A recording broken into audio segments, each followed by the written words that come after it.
Hey guys, Wyatt Claypool here. It appears like the Longest Ballot Committee has finally gone a bridge too far. If you don't know what the Longest Ballot Committee is yet, you probably recognize their work in some of the recent elections where they have more than 100 candidates on a single ballot, making it very difficult to vote and making it even more difficult to count votes. We have federal Conservative Party leader Pierre Poilievre coming out and calling it a scam, and now we have other YouTubers doing investigative work into this, like Northern Perspectives. I very much look forward to what they come up with. I'm not sure if the people who are doing this are doing it for money, they're just doing it for laughs, but at the end of the day, it's wrong.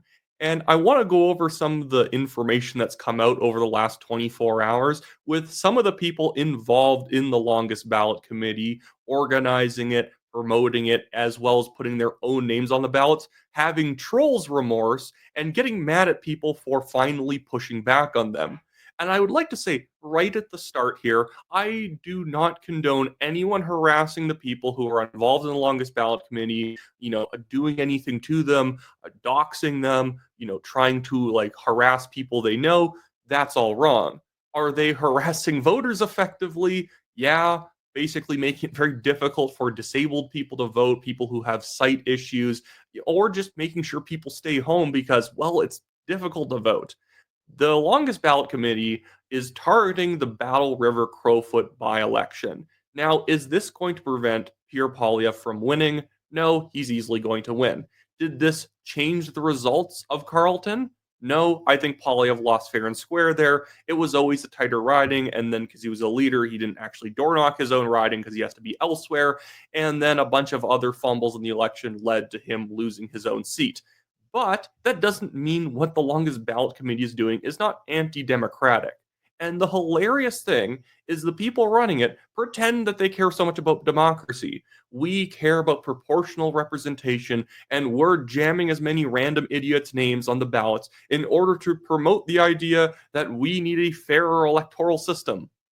No, if anything, the rules, the rule changes that this is going to prompt is to basically make it harder to get your name on a ballot, which frankly, I don't even exactly oppose because I think we have had over the past couple of decades in Canada a spate of perennial independent candidates who always put their name on every single ballot in their local area, not because they actually believe in anything, simply because, hey, it's free, you know what I mean? Or it's like $1,000 deposit that you get back. Your name gets to be on the ballot, and I think it cheapens democracy overall when you're running not to actually even win. But Polyev here says, uh, this is talking about in the CBC article about what's going on in Battle River Crowfoot. It says, quote, "We have to take action because this is a scam. It is unfair, it is unjust, and it must stop," Polyev said of the longest ballot protests that have been occurring in recent years, including in Polyev's riding this past election. And again, what are these people actually doing? This is what the ballots look like. You'll have videos of these guys joking about how they are shorter than some of the ballots. And it goes on. Poilievre said there were a number of changes that could prevent such protests from occurring, but he specifically suggested requiring 1,000 signatures to run and ensuring that voters can only sign one nomination form. Quote, "That would make it impossible for 200 people to go out and have their names piled onto the candidates list," Poilievre told the crowd in Stettler last week. He's been talking about this as the as he's been traveling around in Battle River Crowfoot because so many people are annoyed by it. I don't actually agree with Poilievre's fixes. I don't think you need 1,000 signatures. It actually is honestly kind of hard to get someone to sign a paper. And you could be an honest candidate with a real chance of winning, but maybe an election was called on a snap and your team took a little bit to mobilize, and maybe the cutoff for getting the signatures is next week, and some of your volunteers are just not very good at collecting the signatures. You could be getting tons of votes, but 1,000 signatures that all have to be verified is a bit much for a federal election where that's effectively almost getting like 1% of the population to actually sign your papers. I think it just needs to be 200 signatures. One person could do that in 2 to 4 days, easy, and maybe have to put down a certain amount of money. I even don't mind the rules that Japan has for some of their elections in places like Tokyo, where you put down a few $1,000s. you don't get that money back, but you get guaranteed advertising. You get guaranteed literature delivery to voters so that they at least encounter something about you during the election. Basically, put your money where your mouth is. If you're going to run, do it seriously. But I want to get into some of the stuff that's been occurring more recently on social media. Because again, I'm going to say it again. Don't harass any of the people doing this stuff. It's stupid. I know that this one guy involved in it, Donovan, had like someone apparently throw a rock through his window. Some people he knows were being harassed for just being associated with him. That's wrong. At the same time, and I'm not then trying to excuse and say, but it's actually okay. Totally wrong. Don't harass anybody. But I find it kind of odd how somebody who is openly making the lives of people harder finds it annoying that people are making his life harder or, harassing him because, it's kind of harassment for harassment. Both of it's wrong and it should be ended. And I don't think that what the longest ballot committee is doing is then enabling you to do it because it's one for one. I'm just saying that, my goodness, how did you not expect that something like this would eventually happen? Again, making people in wheelchairs have to try and figure out who they're going to vote for on a more than a meter long ballot, in which it's kind of hard to maneuver it if you're in a wheelchair at a sit down desk. But let's go on to some of the, I have some of the stuff bookmarked that I want to look at. And Vesper has been doing a really good job looking into some of this stuff. And Northern Perspectives is coming out with a video. They have this email from one of the organizers, and it's kind of telling just how childish some of these people are. But again, what I want to do here is highlight some of the information that Vesper came across that debunks the notion that these people actually care about democracy, that they're doing this to promote proportional representation. Again, obviously this does not promote proportional representation. Jamming a bunch of people's names on a ballot does not then equal maybe everyone will then want it so that if you get, a certain percentage of the vote in a certain province, you get that portion of seats. Jamming a bunch of names on a ballot and that are two completely different things that do not cross paths at all in terms of motive or outcome. But Vesper here says, so Thomas Shawaziak, I don't know how to pronounce that last name, and Kieran, Sebastian Co-Rhino, Donovan Erickson, who's associated with the Rhino Party in 2018, targeted Andrew Scheer and now Pierre Poilievre and Carleton and Crowfoot. They were aiming for the Guinness World Record for a ballot in 2018. Now, doesn't that feel a bit odd that their modern justification for doing this is proportional representation? But previously, they were doing this for the Rhinoceros Party, which is a joke party that basically just runs on nonsensical platforms and runs around basically pulling pranks and doing election jokes. You can't say that, well, no, we're serious pranksters. No, you're just pranksters. You're just annoying. Again, this is actually hurting democracy. I love the idea, again, we want to increase democracy. We want to strengthen democracy. So, in order to promote proportional representation, let's harass voters. Let's make it so that election results take hours longer. The government has to pay more money to hold a race because they have to actually pay people overtime for having to count ballots into like 1, 2, 3, 4 a.m. because these things are ridiculous to count. You have to go find the X on a giant ballot. And yeah, while you'll probably figure out the 4 or 5 bubbles that people are most likely to fill in, you're eventually going to come across a lot of the ones where someone just gave up and just crossed one of the names, and you're going to have to go find which of the 120 bubbles that is filled in. This is just stupid. They are basically, again, they are cheapening democracy. And this is, again, why I think that someone putting their name forward should be a serious matter. And I think that you should actually have the rules reflect how serious it is. It's not restricting free speech or restricting democratic rights to say that you have to have 200 signatures and you have to put $2,000 down and you have to do a few other things in order to run. If you are a serious candidate with people backing you, none of this should be difficult. If you don't have those things, I'm sorry, you're not going to win.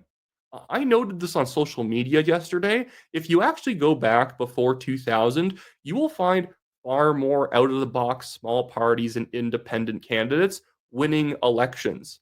And part of it was because when someone did put their name forward as an independent, not only were they a serious person, but not many people did that. So when you did that, it kind of got people's attention. Well, why is this, you know, Thomas Dolby deciding that he wants to run? And you'd be able to make a more fulsome pitch simply because people actually want to know, why aren't you running for the conservatives or the liberals in this particular riding? Because back in the day, ballots usually were only two names. CCF, the precursor, the NDP came around, became three names. Social credit, four names.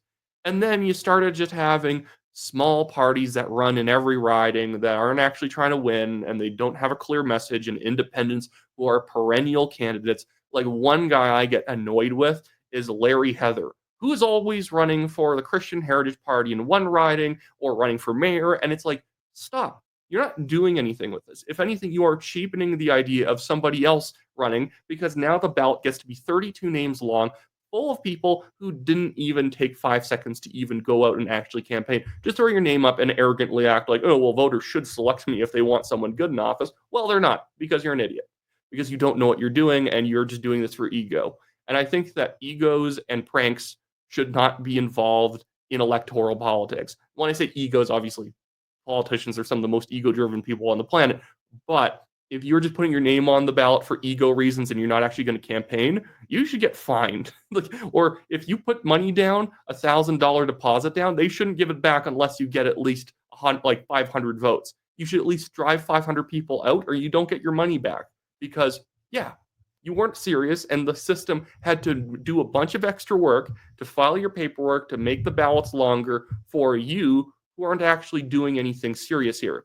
So my solution to all this: 200 signatures, $1,000 non-refundable down payment that you only get back if you get a certain amount of votes. And then also, I think we just also need to shame people a little bit more who are running for no real reason. Again, I look forward to the Northern Perspectives expose on this. If you hadn't seen it before, it's not just the Rhinoceros Party that's involved. Also, one of the main people who's involved in organizing this stuff has a history in the Marxist-Leninist Party, to the point where the Marxist-Leninist Party was promoting what the Longest Ballot Committee is doing. And I had Donovan Erickson get really mad at me. I don't even mind the guy. I thought he was funny at the very start, but once the joke goes 3 and 4 and 5 by-elections and general election ballots deep, and these things start getting just absolutely ridiculous, the joke wore off. The joke wore off quite a while ago, and yeah, I'm not shocked that you're now getting pushback. But what I want to look at, and Donovan was mad at me for pointing this out, is that somebody should look into who is funding the Longest Ballot Committee, whether the Marxist-Leninist or Rhino Party are having money put through them so they can give people tax credits in order to pay some of the people organizing the stuff. If nobody's being paid, like Donovan says, well, that's just sad. It's just more pathetic that you're doing this for nothing, just to make people's lives worse, for a message that you're only cheapening by doing this. And also, if Donovan was also saying that he knows people aren't being paid, doesn't that make him a key organizer? I start to care less that he doesn't like people like annoying him or harassing him or whatever. Again, don't do that stuff. But my caring starts to go down once you are intimately involved in this and not just one of the several joke candidates who signs up every time. The fact that no one's being paid is a little concerning to me on how deep you are involved in screwing with people at the ballot box. But anyways, again, will this affect any race's results? I don't think substantially it will. I think they are trying to embarrass Poilievre in this by-election where, people know it's a default conservative riding, and maybe if they hear the ballot's 120 names long, they're not going to show up, but the people who want to embarrass Poilievre will show up in order to reduce his margin of victory. I think that's partially the motivation in this case. And again, I think it just became a dumb joke that needs to be curbed. They have done this to liberals in the past. They did this in La Salle Mard Verdun. They did this in Toronto Centre, where actually the conservative ended up winning that by-election. So again, it's not like they're doing this to affect specific races, always on behalf of one party or another. But this is obviously an attack on democracy to make it this ridiculous in order for people to vote. Imagine all the old people who don't really want to have to find the name of the candidate in a 120 bubble sheet. They just want to vote for Poilievre. They just want to vote for Bonnie Crinkley in Battle River Crowfoot, and they just can't find the name.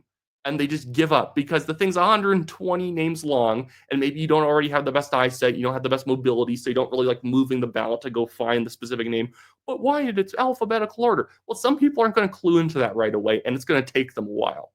But anyways, so that should be it for me today, guys. Make sure to like the video, subscribe to the channel, leave a comment, and I will see you guys next time.